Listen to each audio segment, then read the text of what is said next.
बिस्मिल्लाहिर्रहमानिर्रहीम। अस्सलामु अलैकुम नाज़रीन, मैं हूं अजमल मलिक और आप देख रहे हैं मेरा यूट्यूब चैनल अजम आगाही। तमाम नाज़रीन से गुजारिश है, सबसे पहले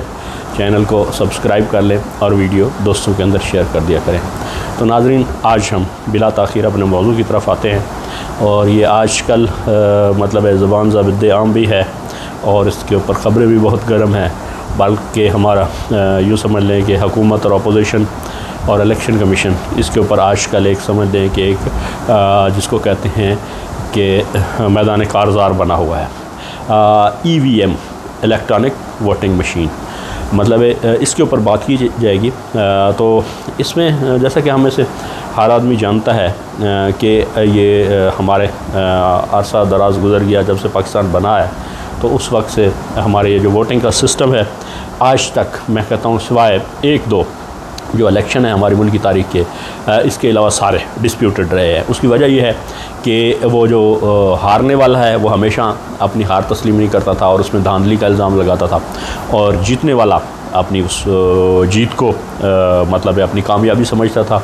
और उसमें वो किसी तहकीक को या किसी तस्दीक को या किसी वेरिफिकेशन को या जो धांधली लगाने वाला इल्ज़ाम लगाने वाला ग्रोह या जमात होती थी उसको ख़ातिर में नहीं लाता था। तो जैसा कि हम में से हर आदमी जानता है कि दुनिया पूरी अब ह्यूमन इनपुट को हर मामले में कम करके, हर मामले में ह्यूमन इनपुट को, इंसानी अमल दखल को कम करके तो वो टेक्नोलॉजी के ऊपर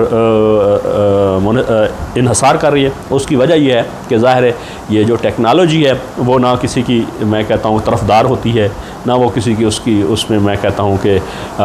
रिश्तेदार होती है, बल्कि उसके अंदर अगर वो सिस्टम सही तरीके से बनाया जाए तो वो जो उसका रिज़ल्ट होता है वो इंतहाई फेयर होता है। तो आजकल एक डिस्प्यूटेड मामला बनाया जा रहा है EVM इलेक्ट्रॉनिक वोटिंग मशीन। जैसे कि मौजूदा हुकूमत ने ये एक डिसाइड किया, मैं कहता हूँ एक बहुत बड़ा बोल्ड स्टेप लिया है कि जी इस दफ़ा ये जो 2000 मैं कहता हूँ 23 के इलेक्शन हैं इनको इलेक्ट्रॉनिक वोटिंग मशीन के ज़रिए से किया जाए, ताकि ये जो धांधली के इल्ज़ामात होते हैं या जो धांधली के यहाँ पे मामलात होते हैं वो अक्सर एकदम ख़त्म हो जाएं और हमारा जो ये इलेक्शन का सिस्टम है वो स्मूथ हो जाए, और जो पार्टी वोट हासिल करे सही मानों में तो उसको हुकूमत दे दी जाए,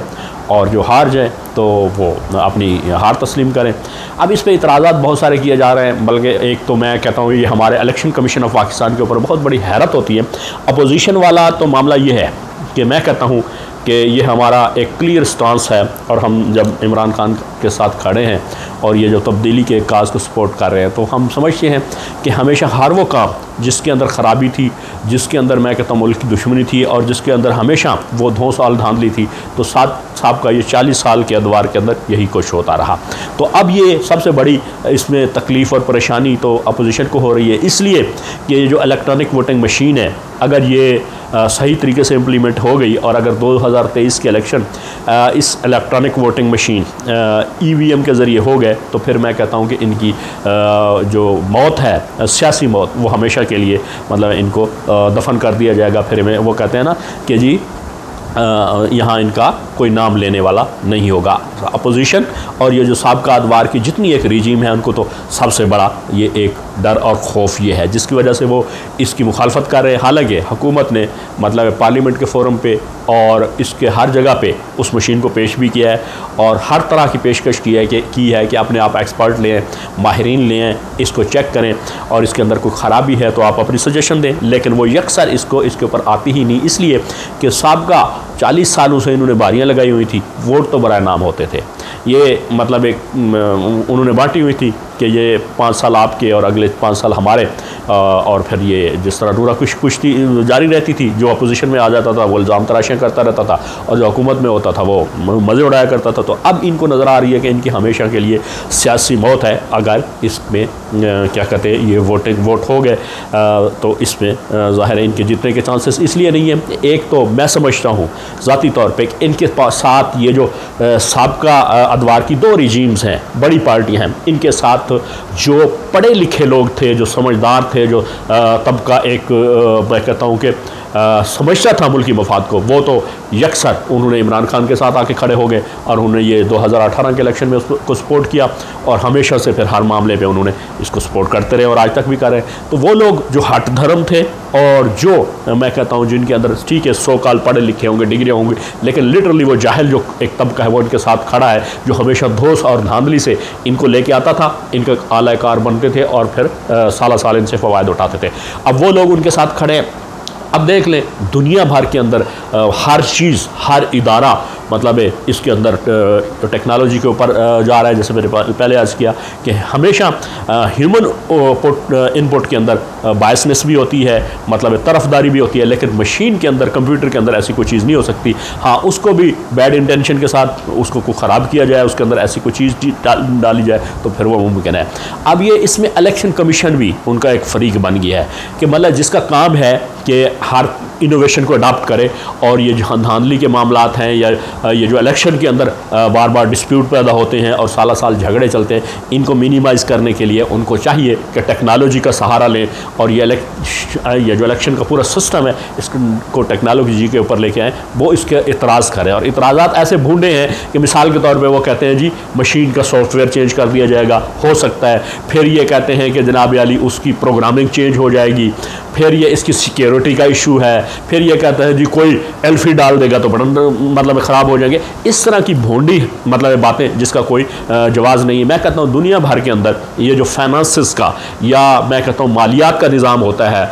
या बैंकिंग सिस्टम होता है, सबसे ज़्यादा सेंसिटिव सिस्टम ये है जहाँ पे बिलियंस ऑफ डॉलर्स की और बिलियंस ऑफ रुपीज़ और दुनिया भर की करेंसीज़ की ट्रांजैक्शन डेली मतलब एक सेकंड में कई बिलियन डॉलर्स की वो ट्रांजैक्शन होती है और उससे सेंसिटिव मैटर कोई नहीं हो सकता। तो वो भी आजकल ऑनलाइन सारा कुछ हो गया और मैं कहता हूँ कि अगर ये टेक्नोलॉजी इतनी ही मैं कहता हूँ अनसेफ, अनसिक्योर हो तो सबसे बड़ा नुकसान तो इंसान को वो होता है कि जब उसकी जमा पूंजी या उसका सरमाया उसके हाथ से निकल जाए। अगर ये इतना इजी होता तो दुनिया भर के ये बैंकिंग सिस्टम और ये जो मॉनेटरी मामलात हैं, फंड्स ट्रांसफ़र करना एक मतलब दिन के अंदर कितने मतलब मैं कहता हूँ बेशुमार ट्रांजैक्शन होती हैं, तो उसमें ये खर्चात मिनिमम कर दिए गए हैं। अगरचे हाइकर्स मौजूद होते हैं हर जगह, लेकिन ये जो EVM है जैसे कि हुकूमत भी बता चुकी है और ये एक्सपर्ट्स भी बता चुके हैं कि इसका इंटरनेट के साथ कोई ताल्लुक़ नहीं है, ये इसको कोई हाइक करने वाला कोई सिस्टम ही नहीं है। अब बाकी जितनी भी मैयज़ रह जाती है, बाकी जितने भी मामला रह जाते हैं वो इलेक्शन कमीशन है, ये काम इलेक्शन कमीशन का है। अब हुकूमत ये भी कह रही है कि हम इस पर कानून साजी कर रहे हैं और उसके बाद जो फंड्स हैं उसको भी वो प्रोवाइड करने के लिए तैयार हैं। लेकिन सबसे बड़ा इतराज़ इलेक्शन कमीशन इसलिए कर रहा है क्योंकि ये सबसे पहले इलेक्शन कमीशन ही हमेशा पार्टी बन जाता था और जिस पार्टी को जिताना होता था उसके से अपने माली मफादात वाबस्ता करके और उनसे जनाब अली जिसको कहते हैं नेगोशिएट करके और उनको इलेक्शन के अंदर कामयाब करा के और अपने मतलब है उसमें जो मर्ज़ी की रिजीम है उनके लेके आना और फिर अपने ज़ाती और जो माली मफादात हैं उनको भी मतलब वो सिक्योर कर लेते। तो अब इनको जब पता चला है अपोजिशन को और ये जो इलेक्शन कमीशन ऑफ पाकिस्तान है सो ख़ुद को सोकाल ये कहने वाला कि जी वो एक बड़ा मतलब है कि जिसको कहते हैं कि जी एक इदारा है इंडिपेंडेंट, जिस तरह कि सुप्रीम कोर्ट है इसी तरह इलेक्शन कमीशन है। हर आदमी मानता है मतलब लॉ के अंडर हर इदारे की अपनी हैसियत है और जितना बड़ा इदारा है, जितनी बड़ी उसकी अटानोमी है, जितने बड़े उसके मैं कहता हूँ कि अख्तियारात हैं, उतनी बड़ी उसके ऊपर जिम्मेदारी भी है। तो अब ये कह देना यकसर के जनाब अली हमारे पास टाइम थोड़ा है और उसके बाद जनाब हम इसको नहीं कर सकते, ये सारी बदनीति है और इनको अपनी मौत नज़र आ रही है। और इसके अंदर ये समझते हैं कि अगर ये साफ और शफाफ इलेक्शन हो गए तो एक तो वो जो 2 नंबर वोटिंग होती थी, मरे हुए लोगों को के वोट कास्ट हो जाते थे, एक ही आदमी कई की वोट कास्ट कर लेता था और फिर जब कोई झगड़ा पड़ जाता तो साला साल इनके वारे और न्यारे हो जाते थे। इलेक्शन कमीशन की अपीलें हो रही हैं जनाब, बहुत सारे इनके TADA लग रहे हैं, बहुत कुछ। तो ये सारी चीज़ें जब इनको अपनी ख़त्म होती नज़र आ रही है तो ये हुकूमत के मैं कहता हूँ मद्दे मुकाबिल आके खड़ा हो गया है। कहने का मतलब ये है कि ये इदारा ऐसा एक लिहाज से जिसको कहा जाए कि निकम्मा और नाहल इदारा है कि बजाय इसके कि ये अपने अमले को ट्रेंड करे, टेक्नोलॉजी की तरफ लेके जाए और उनको जदीद जो दौर जदीद है उससे हम आहंग करे और हमेशा के लिए अपने मुल्क को इन मसाइल से और ये जो इलेक्शन के अंदर धांधली होती है, रिगिंग होती है, इससे बचा ले, वो इसको करने की बजाय वो उसके सामने सामने आके खड़ा हो गया है कि जनाब अली ये टेक्नोलॉजी यहाँ पे हम नहीं कर सकते। कहने का मतलब है कि ये इतने नाअहल और निकम्मे लोग बैठे हैं कि मतलब ये उस दौर में रहते हैं, पत्थर के दौर में, या मैं ये समझता हूँ कि ये गधों के ऊपर सवारी करने वाले लोग हैं और इनको अगर सुपरसोनिक जेट इनको दिया जा रहा है जिससे इनको बड़ी तकलीफ और परेशानी हो रही है। एक यहाँ पे साहब रिटायर्ड है इलेक्शन कमीशन के, बड़ी कलीदी पोस्ट के ऊपर रहे हैं, और वो कंवर साहब वो जनाब यहाँ फरमा रहे थे एक टेलीविजन शो के अंदर कि जनाब अली इंडिया को 25 साल जो है ना वो लगे हैं EVM पे आने के लिए, या जो इलेक्ट्रॉनिक वोटिंग मशीन है। तो मैं इनसे सवाल करता हूँ कि क्या आपको 50 साल चाहिए इंडिया ने अगर 25 साल लगाए? फिर दूसरी बात ये है कि इंडिया और पाकिस्तान की उम्र एक ही जितनी है, मतलब जब इंडिया आज़ाद हुआ मतलब अंग्रेज़ से, और उसी वक्त हम भी आज़ाद हुए, 14 अगस्त हम आज़ाद हुए और 15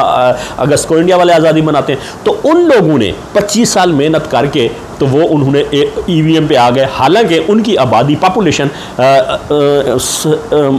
1 अरब से ज़्यादा है, मतलब 1 बिलियन और 25 करोड़ उनकी आबादी है और हमारी सिर्फ 25 करोड़ है। तो उन्होंने मेहनत करके रात दिन और उन्होंने अपना ये वोटिंग का सिस्टम ठीक कर लिया। और यहाँ जो हमारे बैठे थे ये लोग, जैसे ये कंवर साहब जैसे ये, और ये यहाँ फरमा रहे हैं जी इंडिया को 25 साल लगे, तो मैं क्या कहता हूँ कि ये यहाँ पे हराम की रोटियाँ तोड़ रहे थे, यहाँ पे मुल्की वसाइल के ऊपर आयशी मज़े उड़ा रहे थे। इनको ख्याल क्यों नहीं आया कि ये हमारे दुनिया टेक्नोलॉजी के ऊपर आ रही है और हर चीज़, मतलब यहाँ पे अभी थोड़ा अर्सा हुआ है, 8-8 10-10 साल हुए, कुछ इदारे ऐसे बने कि वो अब उनके रिजल्ट देखें जो टोटली मैं कहता हूँ टेक्नोलॉजी के ऊपर चले गए या IT के ऊपर चले गए। जैसे ये हमारा नादरा का इदारा है, एक ही इदारा मुशर्रफ साहब ने बनाया और उसका कमाल देखे कि पूरा मुल्क उससे कंट्रोल किया जा रहा है, हर चीज़ उसी के ऊपर, आपका हर किस्म की आइडेंटिफिकेशन, बैंकिंग का सिस्टम, आपका टैक्स का निज़ाम, दीगर दुनिया भर के अंदर ये मामला आपके सिर्फ ये नादरा के ऊपर हो रहे हैं और तमाम तर डाटा उसके अंदर मौजूद है। और अगर इसी तरह ये जो हमारा इलेक्शन कमीशन है, ये हर 5 साल बाद इलेक्शन होने होते हैं और इसके बीच के अंदर और भी ज़मीनी इलेक्शन आ जाते हैं और दूसरे, तो ये अपने आप की इस्लाह इसलिए नहीं करना चाहता कि ये चाहते हैं कि यहाँ पे हरामखोरी लगी रहे, यहाँ मुल्क के अंदर रूट मार का जो निज़ाम है, या मुल्क के अंदर जैसे ये हमेशा धांधली के राग आला पे जाते हैं। अब 2018 के अंदर कौम को इमरान खान ने जगाया और 25 साल मेहनत करके एक कौम तैयार की और उन्होंने वोटिंग दी और वोट दिया। और अगरचे यहाँ पे महंगाई भी है, बाकी मामला भी हैं, उसके ऊपर अलग से बात की जा सकती है, लेकिन इसके बावजूद भी मुल्क के अंदर बहुत सारी बेहतरी आ रही है, बहुत सारे इदारे ठीक भी हो रहे हैं और कुछ इदारे ऐसे हैं जिसको कहते हैं कि वो आके सीने से ऊपर होकर हुकूमत के सामने खड़े इसलिए हो रहे हैं कि उनके अपने मफादात सामने आ रहे हैं और उनको अपने मफादात ख़त्म होने का ख़तरा है और उनको ये डर है कि कहीं ये अगर इलेक्ट्रॉनिक वोटिंग मशीन से ये सारा कुछ हो गया तो इनकी चौधराहट ख़त्म हो जाएगी। तो कहने का मतलब है कि मैं कहता हूँ अवाम बेदार है, अवाम समझ चुकी है इन लोगों को और ऐसे इदारों को भी और ऐसी अपोजिशन को भी, और ये जो इन्होंने पिछले 40 साल से मुल्क के साथ एक खिलवाड़ खेला। तो मैं समझता हूँ, मैं हुकूमत पाकिस्तान से भी दरख्वास्त करूँगा कि इसके ऊपर डट के कानून साजी करें और उसके बाद मैं अपने जो हमारे इदारे हैं, मैं कहता हूँ जैसे हमारे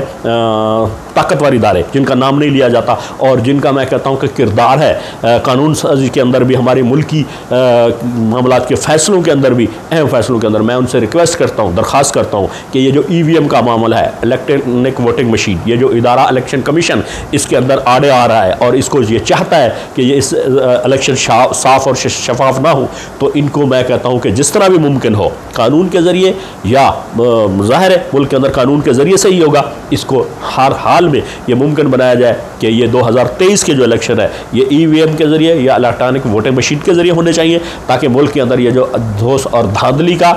एक निज़ाम है और इलेक्शन हमेशा हाईजैक किए जाते हैं ये ना हो सके। और दूसरी जो अहम बात है, हमारे जो ओवरसीज़ 9 मिलियन ओवरसीज़ है उनको भी हक दिया जाए। मैं कहता हूँ जो इंतहाई हमारा पढ़ा लिखा तरीन तबका है और मैं कहता हूँ जो दुनिया के अंदर मेहनत करते हैं और दुनिया की लेटेस्ट जो सिस्टम है, निज़ाम है, उनके अंदर अपनी ज़िंदगी गुजार रहे हैं और बाशऊर तबका है, तो उनको भी मौका दिया जाए। उनका भी इतना ही हक है जितना हमें हक है हमारे मुल्की मामलात के अंदर। तो ये 2 चीज़ें हैं मैं अपनी कौम से भी, अपने नौजवानों से भी कहता हूँ कि भरपूर सपोर्ट किया जाए सोशल मीडिया के ऊपर भी और दीगर भी, कहीं बहस मुबासा हो, ताकि इस ये जो एक चीज़ आती है, एक माहौल बनता है कि जी ये जनाब अली ये यहाँ से वो धांधली हो जाएगी और मशीनें हैक कर ली जाएगी, ये मतलब है कि जो तब्दीली के निज़ाम के अंदर ये आड़े आने की कोशिश करते हैं या रुकावट डालने की कोशिश करते हैं, तो इनको हर महाज के ऊपर, हर सतह के ऊपर सख्त जवाब दिया जाए और इनको नाकाम और नामुराद किया जाए। यही इसी में हमारे मुल्क की बेहतरी है। और जो मैं कहता हूँ मुहिब्बे वतन दोस्त हैं और चाहते हैं मुल्क हमारा तरक्की करे और मुल्क के अंदर ये जो तब्दीली की एक लहर है ये कामयाब हो, तो उनसे गुजारिश है कि ये इस तरह के चीज़ को और इसको सपोर्ट करें और हर लिहाज से दामे दुर में सुख लें। तो नाज़रीन, इस वीडियो के अंदर इतना ही। मिलेंगे इस तरह की नेक्स्ट वीडियो में। अजमल वाले को इजाज़त दीजिए। अस्सलामु अलैकुम वरहमतुल्लाहि वबरकातुहू।